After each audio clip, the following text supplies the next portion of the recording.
Es difícil, ¿no? Pero no imposible. Sin salud, sin educación, sin alimentos, ¿no? Los genuinos propietarios de la tierra deambulando por el país sin tierra. Las tenemos que afrontar con fuerza, con valentía, con decisión. Y creo que es posible.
¿Cómo? El micrófono.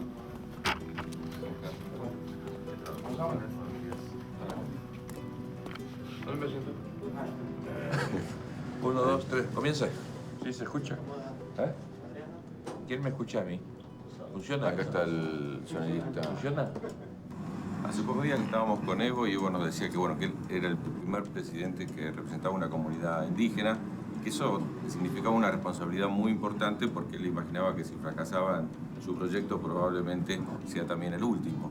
En tu caso, ser el primer presidente en América Latina, de haber trabajado de obispo, de haber ejercido esa función, ¿qué responsabilidad adicional a la de cualquier presidente de Paraguay te genera? Bueno, en primer lugar, yo creo que se creó una gran expectativa, una confianza que uno no quiere defraudar, independientemente del rol que yo había desempeñado como obispo en una diócesis, la más pobre del país. Y esa misma gente es la que ha promocionado esta candidatura. Yo creo que se juegan muchos temas, ¿no? Se juega la finalización de la transición. Se juega la ruptura con un pasado de un partido hegemónico que durante 61 años estuvo en el poder. Se juega el poder elaborar un nuevo paradigma político en el país. Se juega la experiencia de la Alianza Patriótica para el Cambio, que en 8 meses, 9 meses, casi 9 meses de su creación ya estaremos asumiendo el poder. Se juega la gobernabilidad, se juega el desarrollo de la gente, es decir, los desafíos son inmensos, pero las ganas, la voluntad, el entusiasmo del equipo que estamos en la Alianza también es grande. Pero se juega sobre todo el poder sacar adelante el país.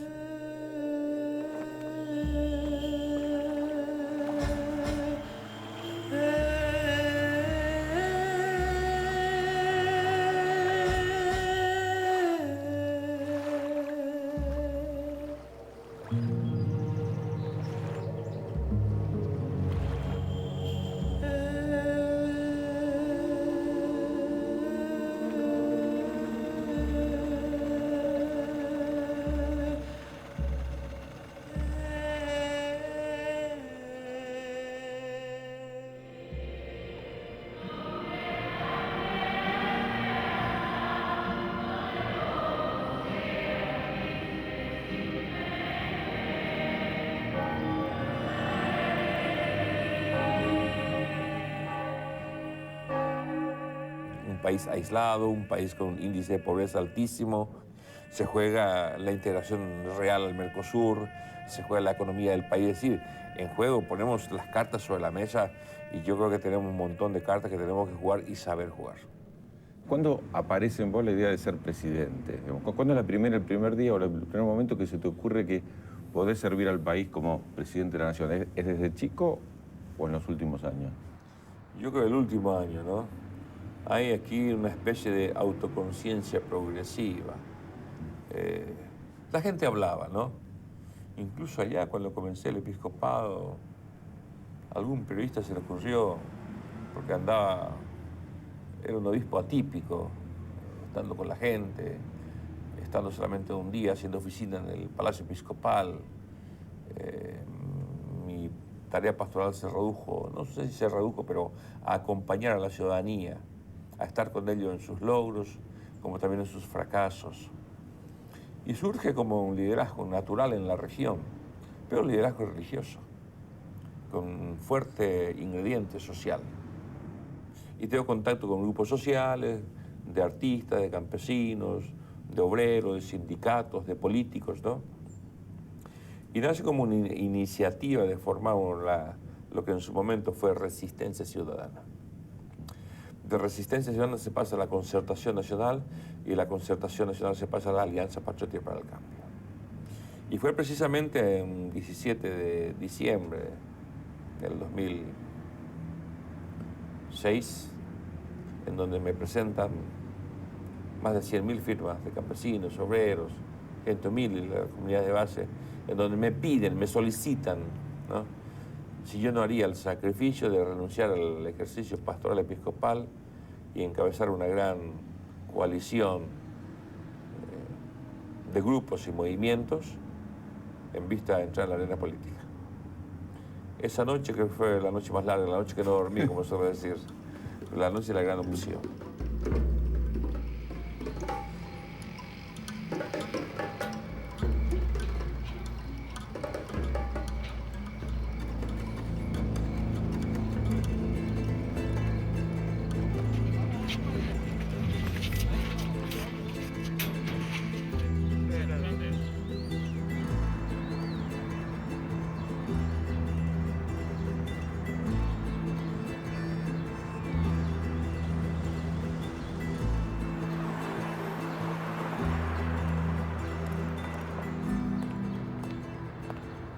En este portón de nuestra casa, la casa que un día nos viera llegar, fue en donde Fernando anunció, sin que nadie supiera, improvisamos una tarima en donde él hizo su renuncia a su diócesis y que se lanzaba en la arena política, y de acá partimos en caravana.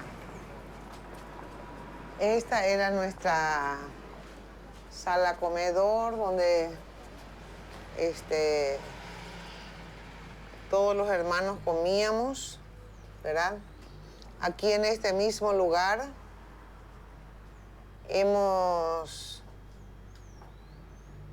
le hemos velado a mi hermano que falleció en un accidente, a mi papá, y mamita ya lo tuvimos que velar en un salón velatorio.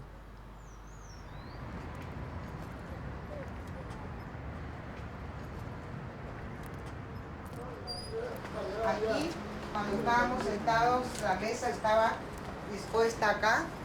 Nos sentamos los tres hermanos y fue allí en ese momento que él dijo: ¿qué dicen ustedes si yo me lanzo a la arena política? Y yo creo que la política es una tarea, un camino que se hace, como el caminante.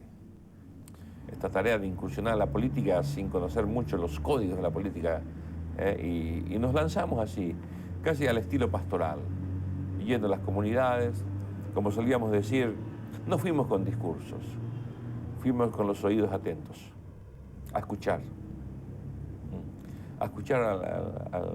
como dice la oración, al torpe y al sabio, al prudente y al menos prudente. Y hemos tenido más de 600 reuniones en todo el país, donde no hemos hecho un solo discurso, simplemente hemos escuchado. Esto nos ha enriquecido muchísimo, esto nos ha casi dado el sello de hacer política de manera diferente, escuchando a la ciudadanía, esa gran sabiduría popular que después se plasmó en un proyecto político que es el de la Alianza.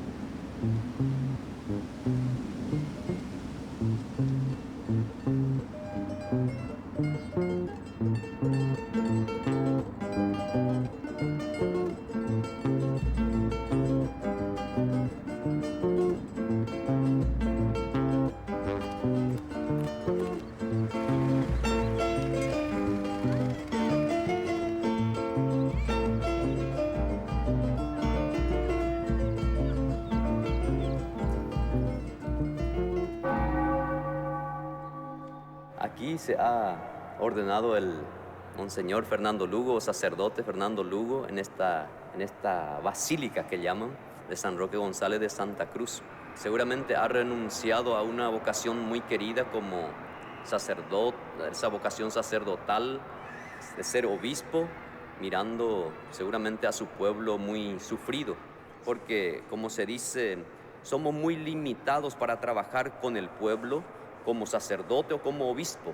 El derecho canónico todo nos restringe, pero mirando seguramente él al pueblo, optó por este camino que la Iglesia le vuelve laico, y todos esperamos mucho de él, y ahora mucho más todavía conoce bien a su pueblo, conoce los procesos que tiene que hacer, y esperamos que este Paraguay cambie verdaderamente con él.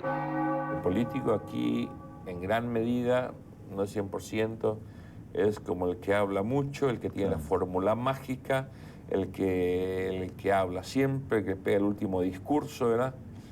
Y a eso no estoy acostumbrado. Más bien a escuchar, a hilvanar ideas, aparte de lo que uno ha escuchado, en también agregar nuevas líneas de pensamiento, de acción política. Pues yo creo que la gran sabiduría popular, por algo ya se llama sabiduría popular, y creo que eso se ha ensamblado muy bien en ese proyecto político de la Alianza. Ahora vuelvo a esa noche. Venís de una familia que tiene un pasado político, un pasado de lucha política, incluso de resistencia, y una familia donde tus padres estuvieron detenidos y donde también varios de tus hermanos estuvieron exiliados. ¿Pensás que hay algún mandato en ese sentido, que estabas respondiendo a algún deseo familiar o a una realidad familiar que viviste de muy chiquito? Después uno de mis hermanos exiliados me decía, cuando uno tiene incubado el virus, la política en alguna ocasión aflora. Y posiblemente ha sido eso también, ¿verdad? ¿No? Pero sin rencores por todo lo que ha pasado a la familia, con el dolor de una familia dividida, exiliada, apresada, torturada. Con el dolor sí, pero sin ánimo de venganza ni nada, nos hemos embarcado en esta tarea, y creemos que por lo menos nuestra familia, Lugo Méndez, aquí conocida de Encarnación, hoy en todo el país se conoce de su sencillez, de su humildad, de su solidaridad para con los más olvidados de la historia, con los más pobres. De alguna manera creo que la motivación de mis hermanos, el aliento de mis hermanos, una de mis hermanas justamente daba una frase lapidaria, ¿no? Una hermana que decía, si 30 años has servido a la Iglesia, ¿por qué no 5 años al país?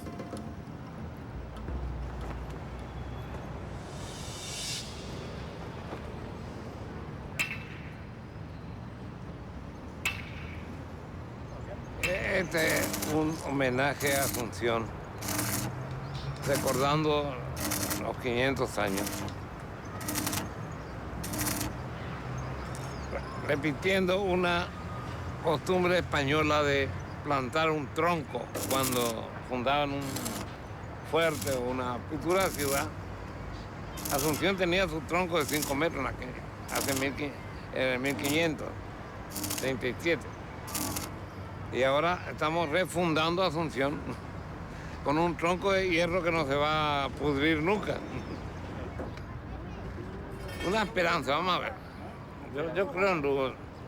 Fue un tipo de moral buena. Yo creo que va a ser buen gobierno. Va a ser un gobierno de coalición. A veces no duran mucho los gobiernos de coalición, pero yo creo que como en este país hay un problema, no es político, es moral. Y él como es cura, tiene una buena formación moral. Yo creo que va a ser exigente en ese aspecto. Nadie le puede criticar a Lugo como amoral. Un tipo recto. Y un ejemplo para mucha gente. Desde la época de la dictadura, todo el mundo robaba. Cuidado ya. Lugo no robó. No creo que sean. ¿Ustedes creen o no?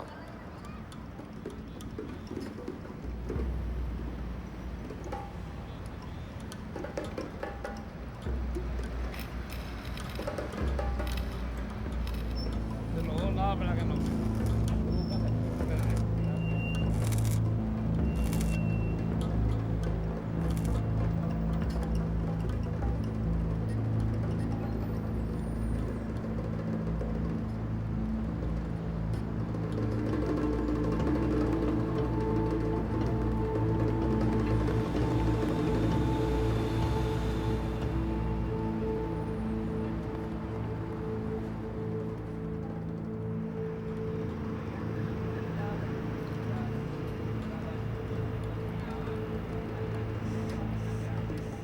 Vino a ser como te dije, el Mesías, el Salvador. No había otro candidato. Habían candidatos, pero ya estaban manchados. En él se vio reflejado todo, ¿verdad? La esperanza, la salvación, todo. Y él viene de cuna de Colorado. Él. Su gente fueron exiliados. Fueron maltratados, fueron humillados. Yo creo que fue en el 62. Yo estaba haciendo el 6º grado, 61, 62. Mi padre estaba preso. Y después de 10 meses de tanta tortura, ¿no? Mi padre sale casi ciego de la cárcel, ¿no? Y nunca voy a olvidar el día que salió en libertad y llegó a casa. Tenía 12 años, 11 años, ¿no? Y la fortaleza de mi padre, ¿no? Su fortaleza nos animó a todos, ¿no? Creo que ese día que él salió de la cárcel, llegó a la noche ya en casa y, bueno, salió de la cárcel y se quedó unos días por aquí, por Asunción, porque salió ciego, tenía que recuperarse, ¿no? No quería llegar así destrozado a casa para no alarmarnos también. Y cuando llegó, sí, yo soy el menor de los hermanos, ¿no? Y el abrazo que nos hemos dado en esa oportunidad, ¿no? Aquí no era el hijo que vuelve junto al padre, sino el padre que vuelve a su familia, ¿no? Y eso fue aquel encuentro que nunca puedo olvidarlo, se quedó grabado ahí en la memoria, ¿no?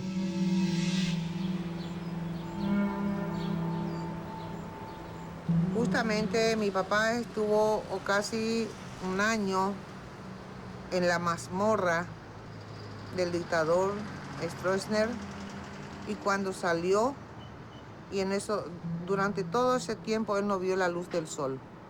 Estaba encerrado en una pieza sin que permitieran que yo le acercara ni una almohada, ni una colcha, absolutamente nada. Era un ladrillo su almohada, dice que dentro de la pieza. Tal es así que él salió medio ciego y con muchos problemas de salud. Sus brazos tenían todo endurecidos de posar por el suelo. Y entonces, cuando papá volvió, ¿verdad? Después de 11 meses, fue seguramente una de las alegrías más grandes, porque caso contrario papá iba a morir dentro del calabozo. Este es el Centro de Documentación y Archivo para la defensa de los derechos humanos. Aquí entramos por la puerta del pasado.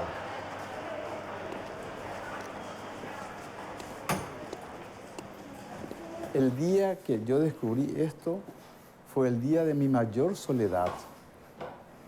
¿Por qué? Porque nosotros llamamos a todos los diputados y senadores, todos los dirigentes políticos que nos vengan a apoyar.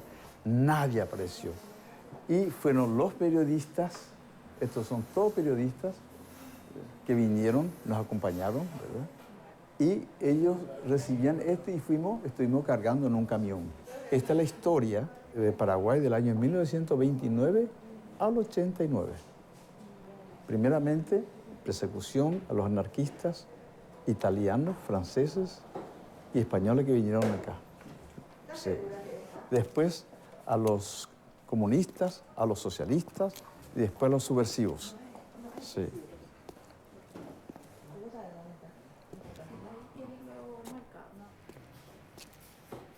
Aquí, por ejemplo, está un informe del 16 de mayo en donde el jefe de asuntos políticos le informa a su jefe que en el día de la fecha, 16 de mayo, en un avión birreactor de la Armada Argentina, matrícula 5730, viajaron con destino a la ciudad de Buenos Aires los siguientes detenidos: Gustavo Edison Insaurralde, uruguayo; Nelson Rodolfo Santana, escoto, uruguayo; José Landi, Argentina; luego Luso, argentino; Dora Marta Landi, argentina. Lo mencionaba, pero eso fueron en este avión.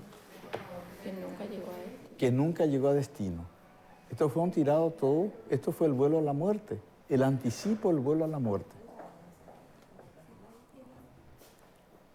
Y lo interesante de esta historia es que cómo dejaron todo escrito.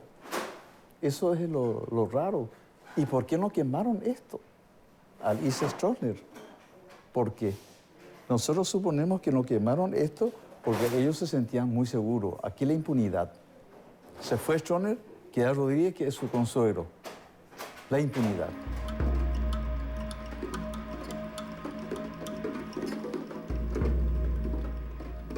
Y todas esas cosas me hizo reaccionar que solemos decir, esto nunca más. Que la persecución, la tortura, la prisión injusta, nunca más para un país que necesita vivir en democracia, en libertad y sobre todo respetando los derechos humanos. Y cuando volvés a la infancia y a esos años que seguramente lo sufriste de la lucha política de tus padres, ¿hay alguna anécdota, alguna historia que te haya marcado respecto de la política? Y también la anécdota de cuando se fue preso, 10 meses antes, ¿no? Era un 28 de diciembre, acá es el Día de los Inocentes, el Día de los Santos Inocentes, ¿no? ¿Cuántos años tenías? Yo tenía 10 años, 11 años, ¿no? 11 años y la mañana muy temprano vienen los policías, allanan la casa, le vienen a buscar, lo traen a Asunción. Muchos nos han contado que esas cosas de esa época, ¿no? Que al salir de la casa lo han engrillado, lo han maniatado, que lo han torturado por el camino, que ya lo han matado por el camino. Él desapareció 5 meses, nosotros no sabíamos dónde estaba.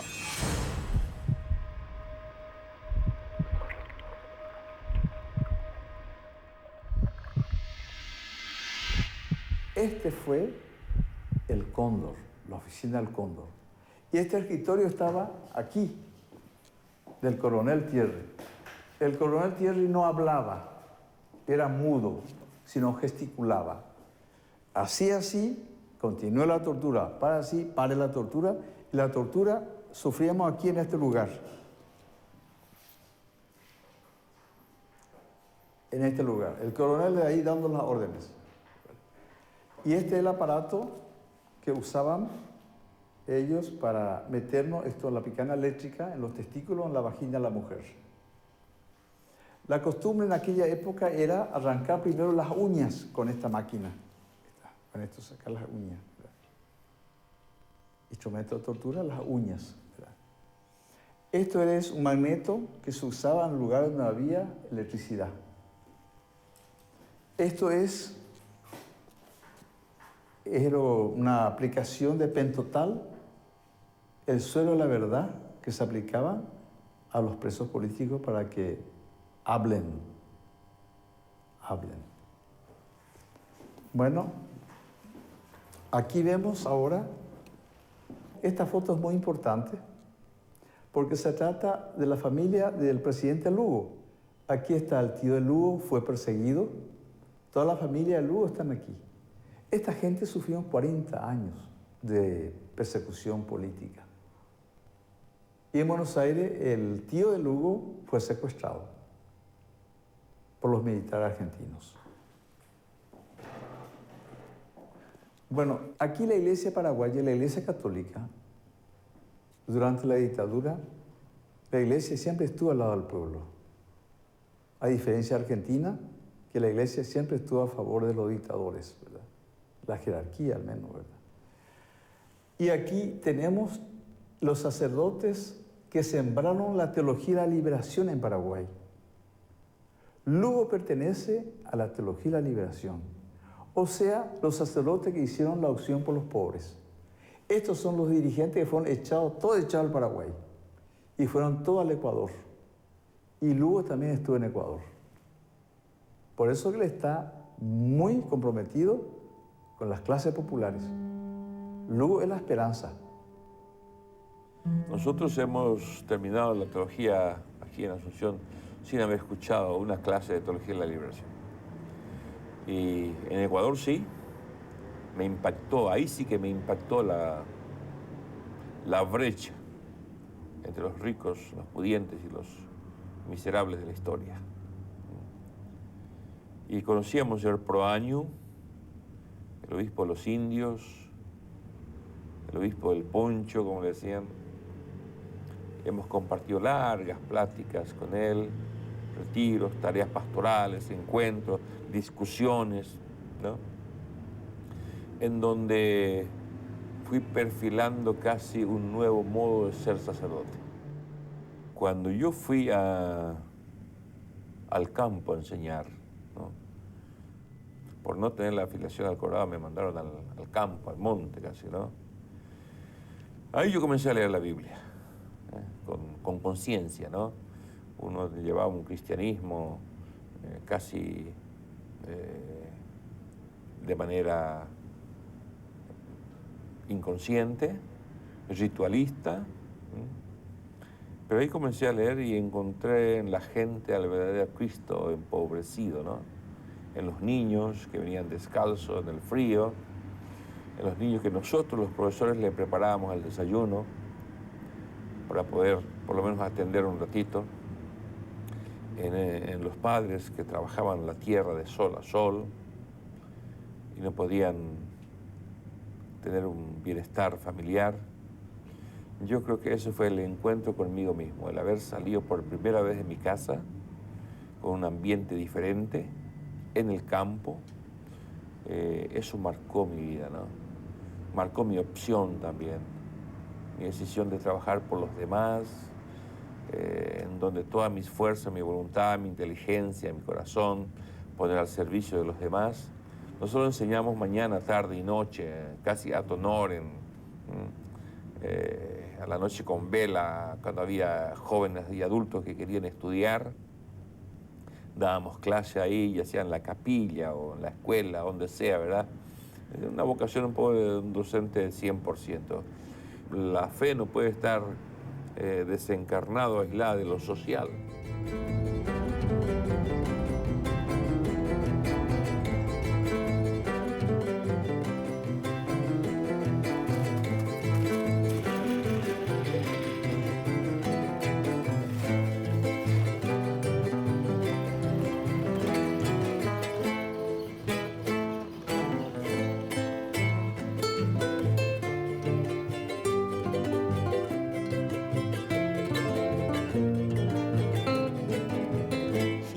Encontrar un algo especial que identifica o caracteriza al Lugo en San Pedro es su decidido apoyo, acompañamiento a los movimientos populares de reivindicaciones de todo tipo. Al lado suyo uno no sabe de preocupación, sino todo es chanza, alegría. Es muy jovial y hasta ahora es así. Problema crea su seguridad cuando está por acá porque no permite que entre detrás de él nadie, por ejemplo, cuando nos visita en nuestras piezas. Porque él entra junto a nosotros ahí en nuestra secretaría. Pero a su guardia le ordena que quede allá afuera. Pobre gente que preocupada realmente qué pasaba adentro ya. Pero él confía más en nosotros que en cualquier otro.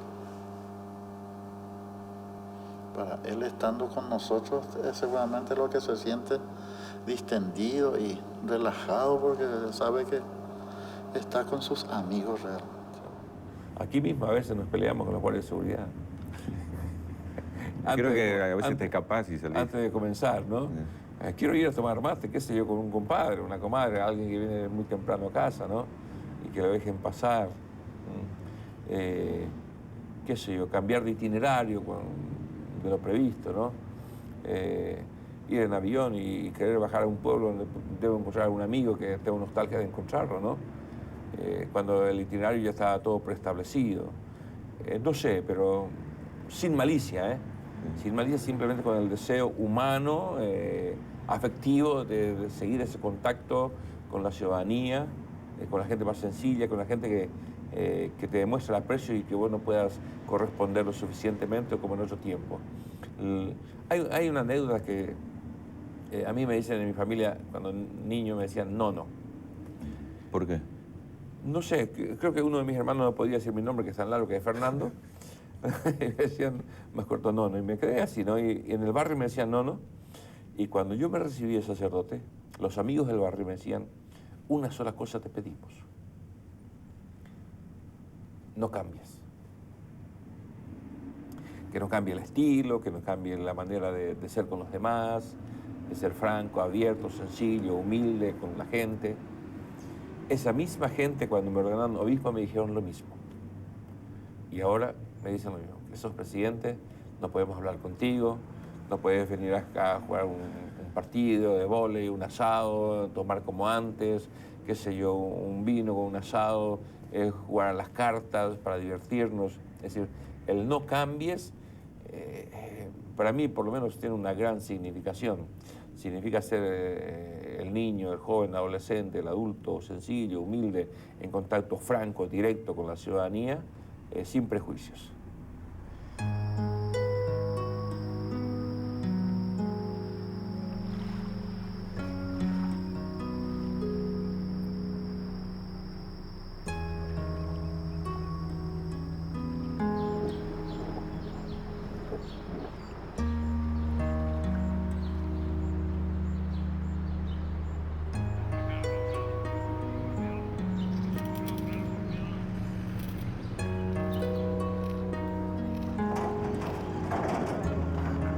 Aquí no. Subí un poco más y metí, mírame. No, el cambio no tiene signo ideológico en el caso paraguayo. En la agenda del Paraguay no está colocada la necesidad de una revolución socialista, por ejemplo, eso habría que descartar, ¿verdad? Paraguay tiene otros desafíos. Es uno de los países más pobres del continente y necesita modernizar su economía, modernizar la política, fortalecer las instituciones, modernizar la sociedad y modernizar el Estado, ¿verdad? Esos son los grandes desafíos con los que Lugo se va a enfrentar. Yo creo que hay gente que presiona por una definición hacia la izquierda y hacia la derecha, o hacia la derecha, y eso no tiene mucho sentido. Nosotros estamos en una fase previa, digamos, de modernización en varios aspectos, y es lo que se va a encarar en este periodo de 5 años. Aquí hay que sacarlo a los pobres de su pobreza y sacarlos juntos, siendo ellos protagonistas, sujetos. Y creo que esto es una tarea. Tenemos la herramienta política, tenemos las instituciones, el Estado, el gobierno. Paraguay es el único país en la región que tiene excedente en energía. Energía es el gran tema del planeta hoy, ¿no? Tenemos las condiciones climáticas, la tierra para ser el gran productor de alimentos. Yo creo que si estos dos grandes ejes pudiéramos desarrollar, el producir alimentos con calidad y poder renegociar bien nuestra energía e utilizar también nuestra energía en un desarrollo agroindustrial e industrial, yo creo que Paraguay puede y podemos salir de esta situación que nos ata históricamente. Pareciera que la angustia, la pobreza, como decía ya alguien, se ha enamorado del país y se ha quedado aquí entre nosotros. Yo creo que tenemos esta gran oportunidad de salir de esta situación con la participación de todos, con una democracia participativa e incluyente. Creemos que es posible que Paraguay, no digamos este año ni el próximo año, ¿verdad?, pero de aquí a un tiempo pueda tener otra imagen a nivel internacional y desarrollarse también nacionalmente con más equidad.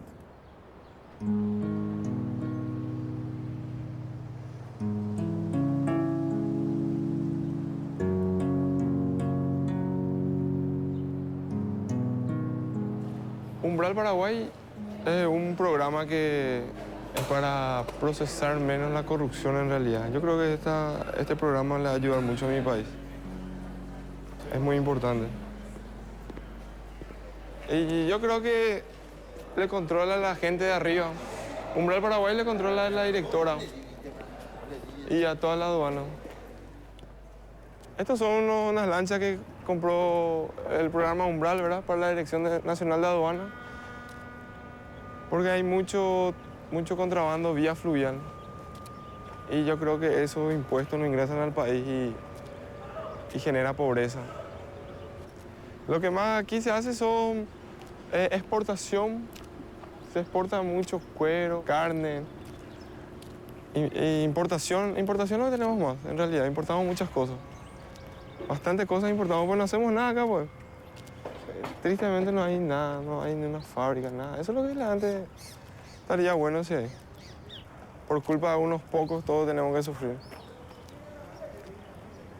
Y este es un imperio romano. Acá es donde más entra plata en este ministerio, en la Dirección Nacional de Aduana en Puerto.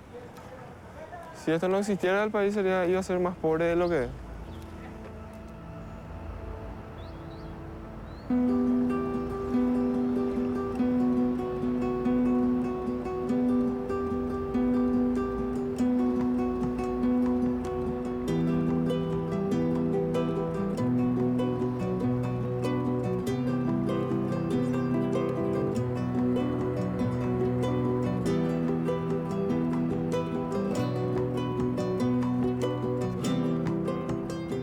Hay signos de ilusión, de esperanza, por eso seguimos apostando por la integración aquí dentro de la región en primer lugar, profundizar el Mercosur, que no sea solamente un Mercosur comercial, sino ir por un Mercosur social, una integración también entre los pueblos, un Mercosur político, que el Parlasur ojalá tenga un desarrollo importante en la región, un Mercosur cultural.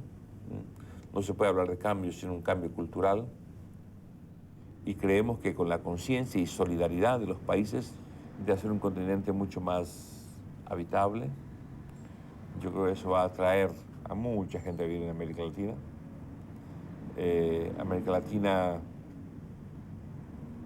integrada, nacional e internacionalmente. América Latina que tendrá su voz propia. América Latina que pueda decir a los otros continentes, aquí estamos en igualdad de condiciones. América Latina que después de tantos años, con los líderes de los diferentes países intentando una integración real, una América Latina que pueda romper sus fronteras geográficas, culturales, ideológicas, ¿no?, en vista de una integración real.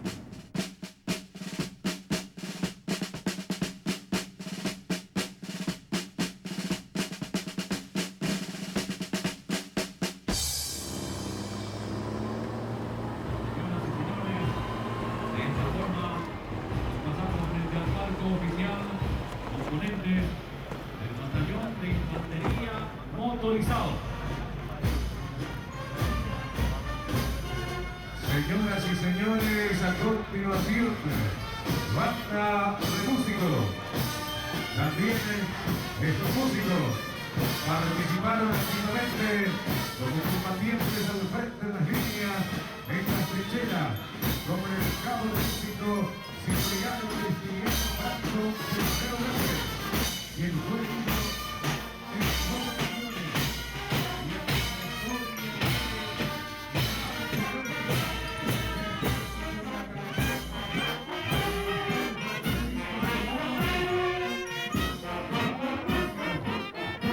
América Latina, siempre lo decimos, no está viviendo una época de cambio, está viviendo un verdadero cambio de época, donde gobiernos progresistas con una nueva visión, dignos, soberanos, están arrasando a lo largo y ancho de la región. Y pese a todos los obstáculos,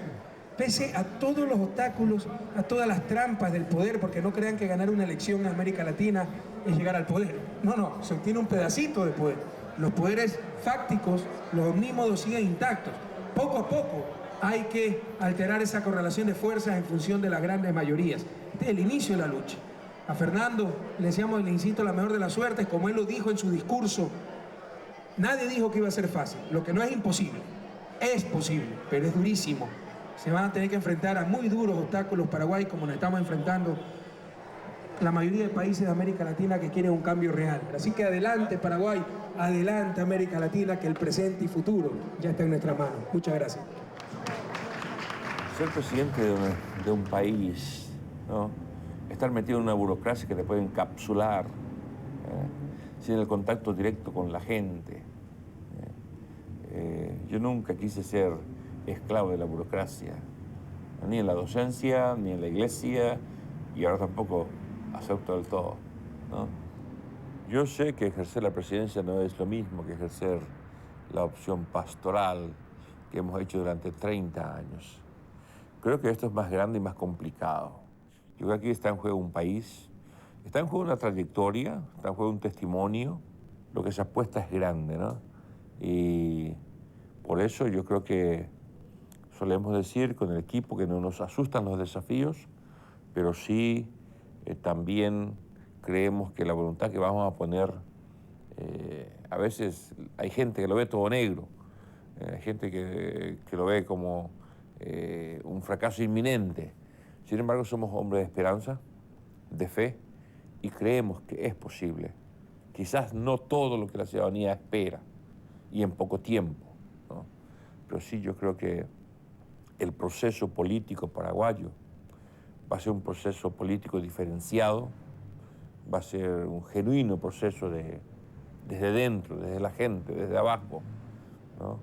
En la cual la participación ciudadana marcará la diferencia de los regímenes anteriores.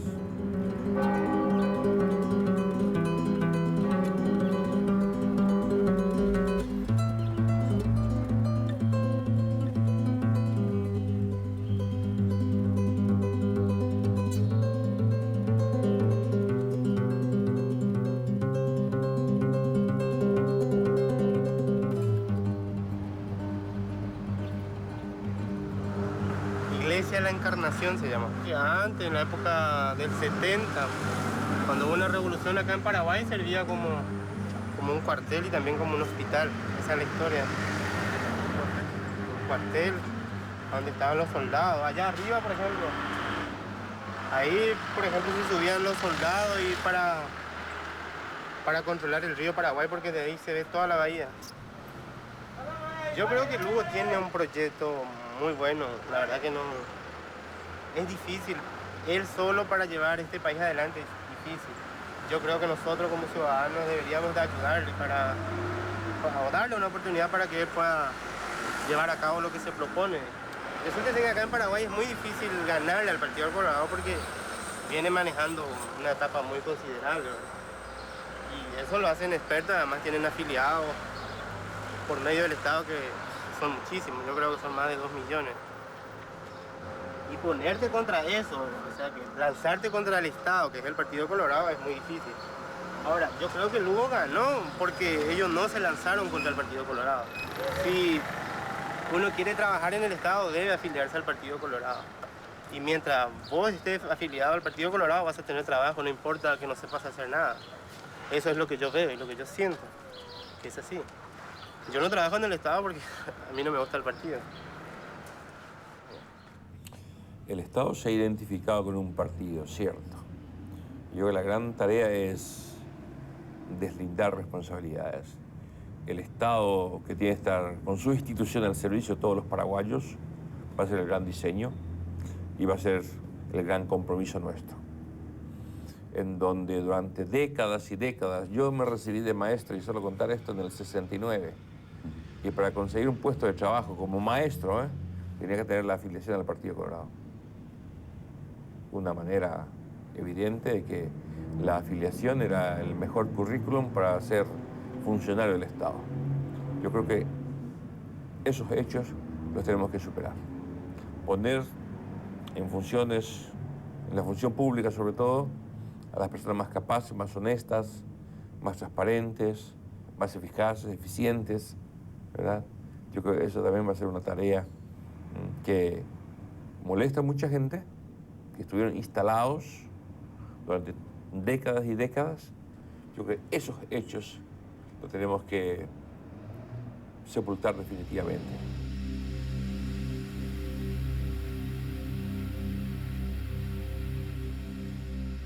Se les respetaba mucho a Stroessner, se lo temía. Entonces había menos osadías como la que ahora vemos. Jóvenes salidos de la periferia tomaron, por ejemplo, Conatel y se volvieron multimillonarios. Puedo decirles que si hubo corrupción en la época de Stroessner, se cuadruplicó la desfachatez y la corrupción en la anhelada y tan postergada democracia. Se descompusieron los partidos políticos y se volvió una real merienda de negros. Las grandes tragedias de la humanidad se han debido justamente a las utopías con que hicieron poner sociedad igualitaria en la Unión Soviética, todos iguales, el proletariado del poder. Y él tiene que, para poder tranquilizarnos, explicarnos bien las cosas. Él se desplaza como si hubiera sido Jesucristo en sandalias, con la barba, y uno tiene una previa declaración doctrinaria. Nosotros no sabemos qué vamos a tener como esquema, qué tipo de sociedad nos va a dar Lugo, qué tipo de economía se va a sentar. Están gente de la izquierda, de la extrema izquierda, está la derecha, la extrema derecha, es decir, extremos que nos van a hacer, creo que, ojalá me equivoque, nos van a hacer pasar momentos de zozobra. Es una dificultad cuando la gente no participa, simplemente critica y no propone. Yo creo que la experiencia nuestra nace de la propuesta de la gente. En las reuniones que hemos tenido con la ciudadanía no hemos hecho solamente un análisis, sino también propuestas. Y esas propuestas son las que fueron plasmadas con consenso, fueron plasmadas en el programa de gobierno de la Alianza. Yo creo que la ciudadanía tiene propuestas, la ciudadanía sabe, la ciudadanía sencilla, humilde, con su sabiduría popular, sabe hacia dónde quiere llegar, ¿no?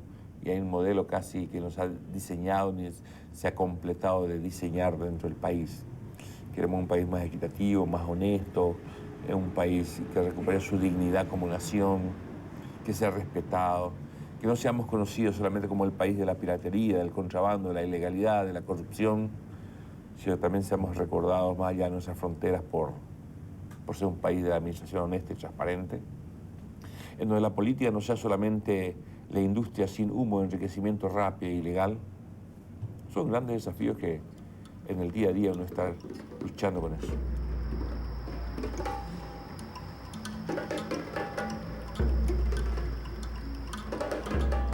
Nuestro primer obispo, el Monseñor Oscar Páez Garcete, fue el que organizó las comunidades, las primeras comunidades eclesiales de base. Creo que fueron más de 800 comunidades eclesiales de base. Entonces él dejó una base organizativa muy interesante. Trabajó mucho con la pastoral social y después con la venida de Lugo, por supuesto, se focalizó más el tema de los problemas sociales que muchas veces la iglesia no toma de esa forma con que tomó Lugo. Y nosotros tenemos la imagen de un departamento rebelde, que aquí hay campesinos sin tierra, que hay secuestros, pero eso se debe también a la ausencia del Estado en este departamento. Y ante eso la gente del departamento se ha rebelado mucho y en ese sentido Fernando Lugo fue el que acompañó siempre en las luchas sociales. y hoy tenemos la alegría de que él es nuestro presidente de la República y se invierte la situación. Todo se dice por los sanpedranos, marihuaneros, secuestradores.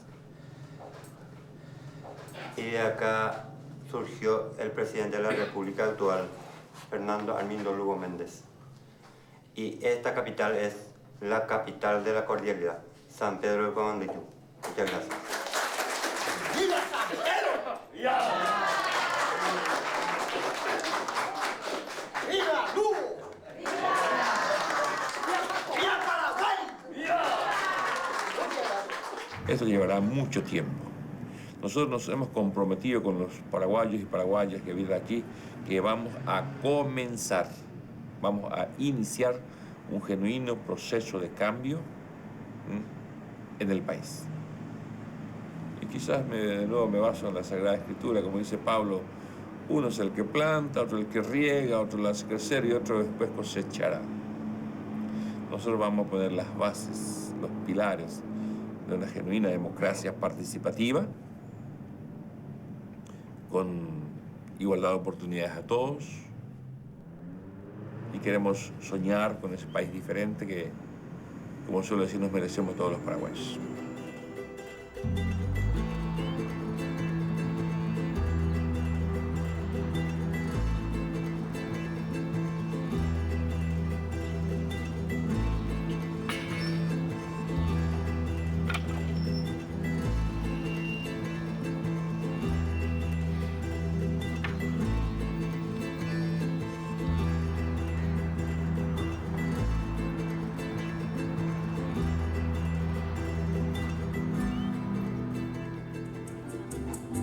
Por aquí pasó Fernando hacia aquellos montes lejos.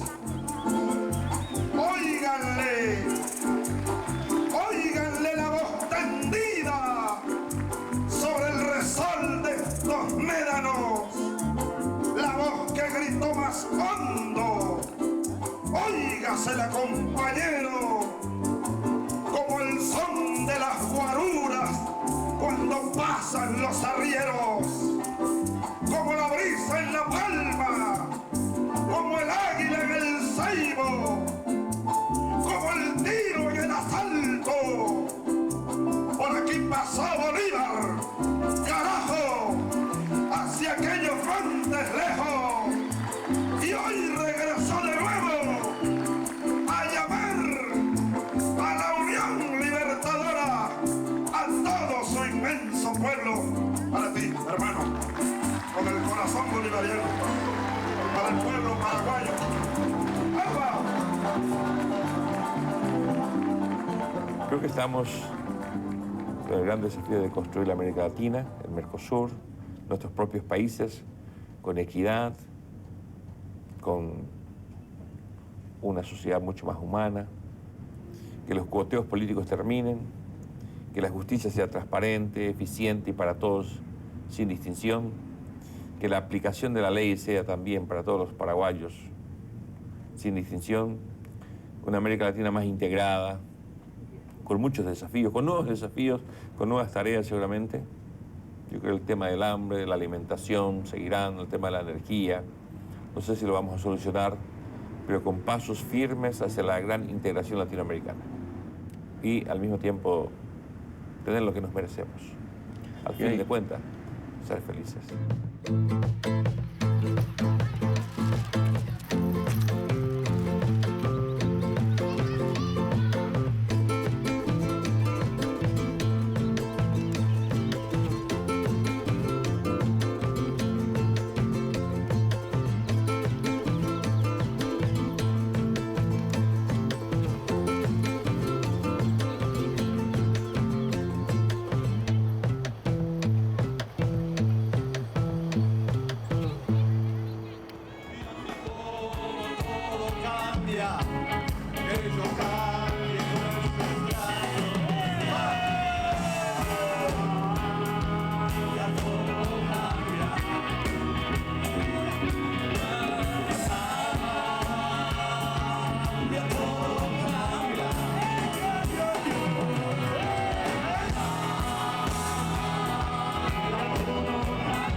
vida como nación y no volverá a ser esclavo de ningún país. Y aquí estamos derramados en nuestra historia. Aquí estamos empapados con la gente más humilde. Aquí estamos y estaremos con los que sufren, con los que lloran, con los que fueron perseguidos, con los que no tuvieron oportunidad porque no estuvieron afiliados a un partido de gobierno que los esclavizaba y los maltrataba. No venimos para repetir historias, no venimos para que seamos conocidos como el país de la corrupción, de la ilegalidad, del narcotráfico. Paraguay será conocido como un país grande, como un país honesto, como un país transparente. No permitiremos que nos vuelvan a comprar por migajas. No tenemos precio, no tenemos precio. Confiamos en este pueblo. Este pueblo marcó la diferencia. Este pueblo comenzó el cambio. Por eso hoy nuestros hermanos latinoamericanos están aquí, para ser testigos de esta nueva historia, para recuperar la soberanía e independencia del pueblo paraguayo. ¡Viva el Paraguay!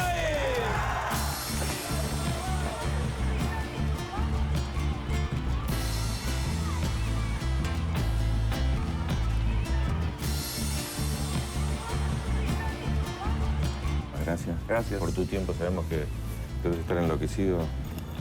Gusto, chef.